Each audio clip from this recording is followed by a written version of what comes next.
नमस्कार दोस्तों, इन्फोटॉस के बहुत ही फ्रेश एपिसोड में आपका स्वागत है। तो चलिए शुरू करते हैं। आज की दोस्तों सबसे पहली अपडेट निकल कर आ रही है बेंगलुरु सिटी में लॉन्च की गई न्यू ई बसेस को लेकर, जहां पर दोस्तों बेंगलुरु मेट्रोपॉलिटन ट्रांसपोर्ट कॉर्पोरेशन का जो ई बसेस का फ्लीट है उसको और भी इंक्रीज करते हुए बेंगलुरु में 40 और जो ई बसेस हैं उनको पहुंचा दिया गया है। एंड साथ साथ में इनको कर्नाटका स्टेट के चीफ मिनिस्टर के द्वारा फ्लैग भी कर दिया गया है। तो दोस्तों बेंगलुरु हमारे देश की एक ऐसी सिटी है जहां पर आज से 7-8 साल पहले जो ई बसेस हैं उनके ट्रायल स्टार्ट किए गए थे, और बेंगलुरु सिटी हमारे देश की one of the first city थी जहां पर जो ई बसेस के ट्रायल थे वो स्टार्ट किए गए थे। लेकिन उसके बाद में यहाँ पर कुछ ज़्यादा काम हुआ नहीं, पर अब क्योंकि ये जो इलेक्ट्रिक बसेस है ये नेसेसिटी बन चुकी है, तो इसी के चलते जो बेंगलुरु मेट्रोपॉलिटन ट्रांसपोर्ट कॉर्पोरेशन है उनके द्वारा भी जो ई बसेस हैं इनको एक्वायर किया जा रहा है। और इनकी फर्स्ट फ्लीट जो कि 90 ई बसेस की होने वाली है, उसमें से अराउंड 40 जो ई बसेस हैं उनको बेंगलुरु स्मार्ट सिटी पीरियड के अंतर्गत यहाँ पर पहुँचा दिया गया है। और वहीं जो रिमेनिंग 50 ई बसेस हैं उनको अगले साल या फिर यूं कहें कि अगले मंथ जनवरी में यहां पर पहुंचा दिया जाएगा। और वहीं इनका जो ऑपरेशन होगा उसको एनटीपीसी विद्युत व्यापार निगम लिमिटेड के द्वारा कंप्लीट किया जाएगा।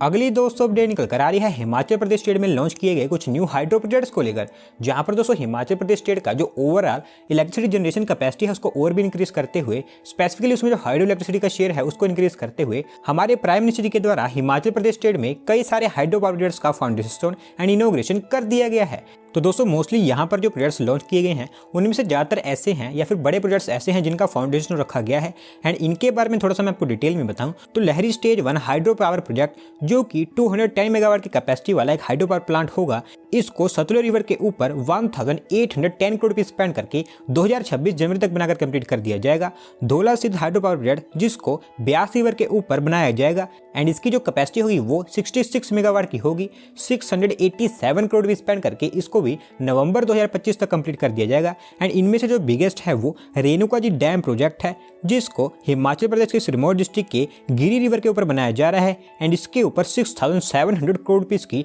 मेजर इन्वेस्टमेंट की जाएगी। एंड एक बार जो डैम प्रोजेक्ट है इसके बन जाने के बाद में यहाँ पर 200 मिलियन यूनिट्स ऑफ इलेक्ट्रिसिटी को प्रोड्यूस किया जा सकेगा, जिसके चलते आप कह सकते हैं कि ये जो आने वाले प्रोजेक्ट्स हैं ये आने वाले समय में हिमाचल प्रदेश स्टेट की जो ओवरऑल इलेक्ट्रिसिटी जनरेशन कैपेसिटी है उसको कई गुण तक इंक्रीज कर देंगे।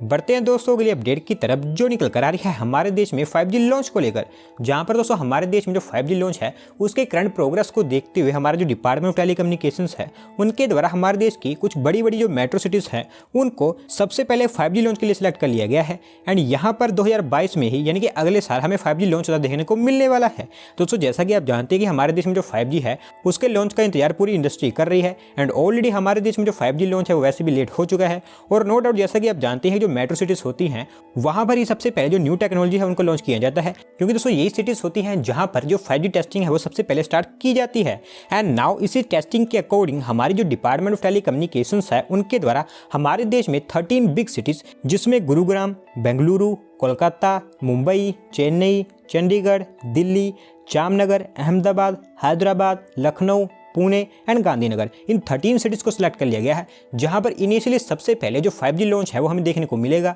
और इन सिटीज़ में जो 5G है वो पहले लॉन्च होने का एक कारण ये भी है कि इन सभी सिटीज़ में हमारे देश के जो टेलीकॉम ऑपरेटर्स हैं उनके द्वारा उनकी जो 5G ट्रायल साइट्स हैं उनको सेटअप किया जा चुका है। एंड साथ साथ में हमारे डिपार्टमेंट ऑफ टेलीकम्युनिकेशंस के द्वारा जो ट्रायल टेस्ट बेड कंप्लीट किया जाने वाला है जो कि अब दिसंबर में ही कंप्लीट हो जाएगा, उसके चलते आप कह सकते हैं कि हमारे देश में जो 5G लॉन्च है उसका काम और भी फास्ट हो गया है।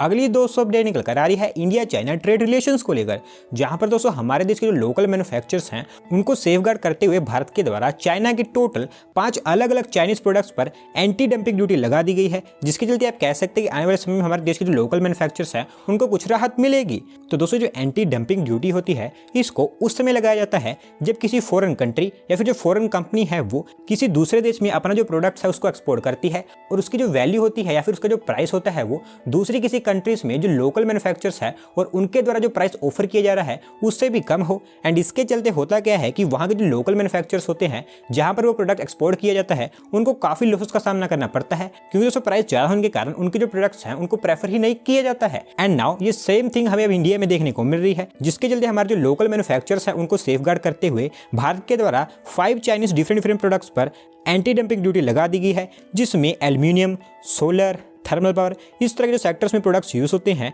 वो सभी इंक्लूडेड हैं। और ये कोई छोटी मोटी एंटी डंपिंग ड्यूटी नहीं है, क्योंकि भारत के द्वारा जो एंटी डंपिंग ड्यूटी है इसको इन चाइनीज प्रोडक्ट्स पर अगले 5 सालों के लिए लगाया गया है, जिसके चलते आप कह सकते हैं हमारे देश के जो लोकल मैन्युफैक्चरर्स है उनको काफी लॉन्ग टर्म राहत मिलेगी। अगली दोस्तों अपडेट निकल कर आ रही है मुंबई में बनने वाले न्यू राउंड अबाउट्स और फ्रीवेज को लेकर, जहां पर दोस्तों एरोली जो कि नवी मुंबई के पास में एक कमर्शियल एंड रेजिडेंशियल एरिया है, यहाँ के जो लोकल रेजिडेंट्स है उनको मुंबई के जो हाईवेज एंड जो फ्रीवेज है उसकी ईजी कनेक्टिविटी प्रोवाइड करवाने के लिए जो Mumbai metropolitan region development authority है उनकी तरफ से डिसाइड किया गया है कि वो एरोली के पास में 2 न्यू राउंड अबाउट्स का कंस्ट्रक्शन करेंगे एंड इसके कंस्ट्रक्शन के लिए जो प्लान्स है उनको बनाना स्टार्ट कर दिया गया है। तो दोस्तों जो राउंड अबाउट्स होते हैं इसको आप अपनी स्क्रीन पर देख सकते हैं, और ये एक तरह के सर्कुलर जंक्शन और इंटरसेक्शन होते हैं जिसको स्पेसिफिकली जो ट्रैफिक होता है उसके ईजी फ्लो एंड साथ साथ में उसको डाइवर्ट करने के लिए बनाया जाता है। एंड करंटली एरोली के जो रेजिडेंट्स है उनके लिए एरोली कताई नाका फ्रीवे है जो बनकर तैयार हो रहा है, और अभी भी एरोली के कई एरियाज ऐसे हैं जिनको ये जो फ्रीवे है ये बन जाने के बाद भी जो डायरेक्ट कनेक्टिविटी है इसकी वो नहीं मिल पाएगी। और वहीं ये जो डायरेक्ट कनेक्टिविटी है ये एरोली के और भी एरियाज में अवेलेबल करवाने के लिए MMRD के द्वारा ये प्लान बनाया गया है कि वो 2 न्यू राउंड अबाउट्स का कंस्ट्रक्शन करेंगे जो कि पूरे के पूरे एलिवेटेड होंगे एंड जल्दी ही इन पर काम भी स्टार्ट कर दिया जाएगा।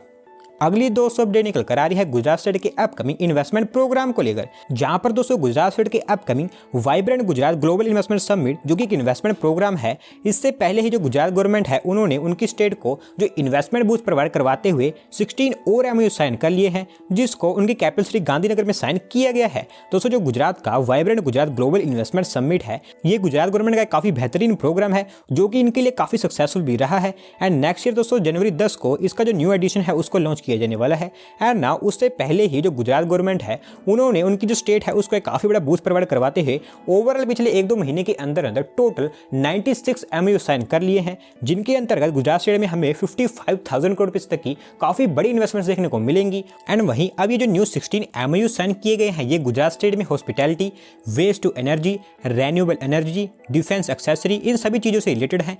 बढ़ते हैं दोस्तों अगली अपडेट की तरफ जो निकल कर आ रही है new Delhi based infrastructure operator GMR group को लेकर, जहां पर दोस्तों ओवरसीज कंट्री में उनकी जो प्रेजेंस है उसको और भी बढ़ाते हुए GMR ग्रुप की जो एयरपोर्ट सब्सिडरी कंपनी है उन्होंने इंडोनेशियन गवर्नमेंट से उनकी कंट्री में एक एयरपोर्ट को डेवलप एंड ऑपरेट करने के लिए कॉन्ट्रैक्ट जीत लिया है जो कि इंडोनेशिया का one of the biggest airport है। तो दोस्तों ये GMR ग्रुप है इनकी presence as of now Bharat, Nepal, Singapore, Philippines, Greece, इस तरह की सभी कंट्रीज में है। एंड नाउ इसके चलते अब इनकी प्रेजेंस इंडोनेशिया में भी हो जाएगी, क्योंकि कुआलालंपुर इंटरनेशनल एयरपोर्ट जो कि इंडोनेशिया का 3rd बिगेस्ट इंटरनेशनल एयरपोर्ट है इसको ऑपरेट करने के लिए इन्होंने जो कॉन्ट्रैक्ट है वो जीत लिया है। हालांकि जो एयरपोर्ट है इसको इनके द्वारा एक्वायर नहीं किया गया है, क्योंकि इस एयरपोर्ट को ऑपरेट करने के लिए इन्होंने Indonesian state owned government company के साथ में 49:51 के जो शेयर है उसके रेशियो में कॉन्ट्रैक्ट साइन किया है। लेकिन इसका जो ऑपरेशन एंड इसका जो डेवलपमेंट वर्क होगा उसको मेनली GMR ग्रुप के द्वारा ही हैंडल किया जाएगा, जबकि ओनरशिप इनके हाथ में नहीं होगी। और वहीं दोस्तों कॉन्ट्रैक्ट के अकॉर्डिंग जो GMR ग्रुप है उनके द्वारा नेक्स्ट 25 ईयर्स तक इस एयरपोर्ट को ऑपरेट एंड डेवलप किया जाने वाला है। आज की दोस्तों लास्ट अपडेट निकल कर आ रही है चेन्नई सिटी के न्यू डेडिकेटेड साइकिलिंग पाथ को लेकर, जहां पर दोस्तों चेन्नई सिटी में जो लोग हैं उनको एक स्पेसिफिक एंड डेडिकेटेड जो साइकिलिंग पाथ है वो प्रोवाइड करवाते हुए चेन्नई के ईस्ट कोस्ट रोड पर एक न्यू डेडिकेटेड साइकिलिंग पाथ बनकर तैयार हो चुका है। एंड साथ साथ में इसके जो ट्रायल्स है उसको भी कंप्लीट कर लिया गया है। दोस्तों जो साइकिलिंग पाथ है इसको चेन्नई के जो ईस्ट कोस्ट रोड है वहां पर अकाराई जंक्शन से मुटुकाडू के बीच में बनाकर कंप्लीट किया गया है, और इसकी जो लेंथ है वो अराउंड 12 किलोमीटर की है। और इसके अलावा इसकी कोई ज़्यादा इन्फॉर्मेशन प्रोवाइड नहीं करवाई गई है। हालांकि ये जो प्रोजेक्ट है या फिर जो साइकिलिंग पाथ है इसको चेन्नई स्मार्ट सिटी पीरियड के अंतर्गत बनाकर यहाँ पर कंप्लीट किया गया है, जो कि अब ओपन भी होने वाला है। दोस्तों आप कह सकते हैं कि आने वाले समय में चेन्नई में जो साइकिलिंग को पसंद करते हैं लोग उनके लिए एक डेडिकेटेड पाथ बन गया है।